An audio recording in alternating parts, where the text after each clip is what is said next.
Octobre 1967, Bluff Creek, Californie du Nord. Roger Patterson et Bob Gimlin explorent une zone forestière isolée. Ils espèrent documenter des traces signalées par des habitants locaux. Puis, soudainement, une silhouette apparaît. Massive, bipède, couverte de poils sombres. La créature traverse lentement un lit de rivière asséché. La caméra tremble. L'image est instable. C'est à cet instant précis qu'elle se retourne. Ce simple mouvement deviendra l'un des instants les plus débattus de l'histoire des phénomènes inexpliqués. La séquence fera le tour du monde. Elle donnera un visage au mythe, Bigfoot. Des analyses biomécaniques ont suggéré une démarche non humaine. Des experts en effets spéciaux ont affirmé qu'un costume aussi réaliste était improbable pour l'époque. D'autres soutiennent qu'il s'agit d'un canular extrêmement bien exécuté. Plus d'un demi-siècle plus tard, aucune conclusion définitive n'a été acceptée par tous. Le mystère demeure. Depuis 1967, des milliers de signalements ont été enregistrés aux États-Unis, particulièrement dans les forêts du Nord-Ouest. Des empreintes de plus de 40 cm et des moulages étudiés par des podologues alimentent le mystère. On parle aussi des Sierra Sounds, ces enregistrements nocturnes, et de récits concordants d'observations furtives. Mais face à ces témoignages, la science reste prudente. Les hypothèses dominantes sont rationnelles. On évoque souvent des méprises avec des ours noirs observés debout ou des erreurs de perception amplifiées par la peur. C'est un phénomène sociologique auto-entretenu. Plus on parle de Bigfoot, plus on le voit. Aucune preuve biologique formelle n'a jamais été confirmée. Aucun corps, aucun ADN, aucune population viable. Et pourtant, les témoignages persistent. Le mystère du Bigfoot reste entier. Au Canada, la créature est connue sous le nom de Sasquatch. Le terme provient des traditions orales des peuples salish de la côte ouest. Bien avant que le phénomène ne devienne médiatique aux États-Unis, des récits circulaient déjà dans ces communautés. On y parle d'un être vivant en marge du monde humain, puissant, discret, territorial. En Colombie-Britannique, les signalements sont nombreux depuis plus d'un siècle. Les régions concernées sont immenses. Mais le phénomène ne se limite pas à l'ouest. Au Québec, des témoignages émergent en Abitibi, en Mauricie et dans le nord du Québec. Moins médiatisés, plus fragmentaires. Des chasseurs évoquent des silhouettes massives observées à distance. Des forestiers parlent de cris graves, impossibles à attribuer à un animal connu. La forêt boréale canadienne couvre des millions de kilomètres carrés. Certaines zones restent extrêmement peu fréquentées. Dans ces espaces, l'humain n'est qu'un visiteur. Et dans ce silence dense, la moindre présence prend une dimension presque irréelle. Le phénomène Bigfoot dépasse peut-être la biologie. Dans de nombreuses cultures, bien avant l'ère moderne, existe la figure de l'homme sauvage. Un être vivant en dehors des règles, ni totalement animal, ni totalement humain.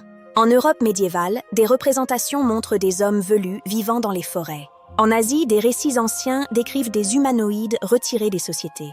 Dans l'Himalaya, on parle du Yeti. Dans le Caucase, de l'Almasti. En Australie, du Yowie. En Indonésie, de l'Orang Pendek.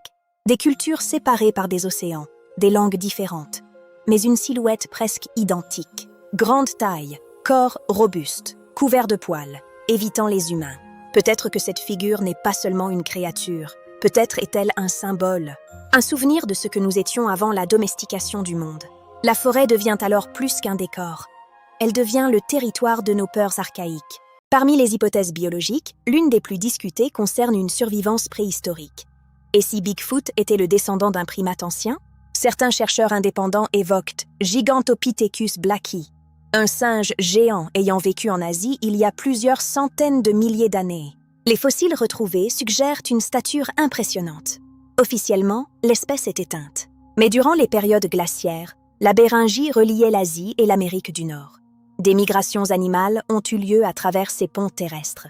L'idée serait qu'une population relicte aurait survécu dans des régions isolées. Scientifiquement, un problème majeur demeure. Aucune trace fossile en Amérique du Nord n'a été attribuée à Gigantopithèque. Et pour qu'une espèce survive, une population viable est nécessaire.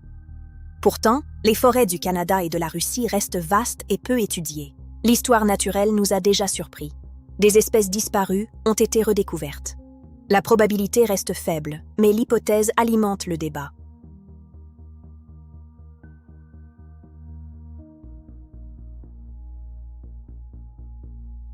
Une autre hypothèse, plus troublante encore, propose non pas un primate, mais une survivance humaine archaïque, comme Homo neanderthalensis. Néandertal a coexisté avec Homo sapiens pendant des milliers d'années. Nous savons aujourd'hui que son ADN est encore présent dans le génome humain moderne. Aucune preuve n'indique qu'une population ait survécu jusqu'à notre époque.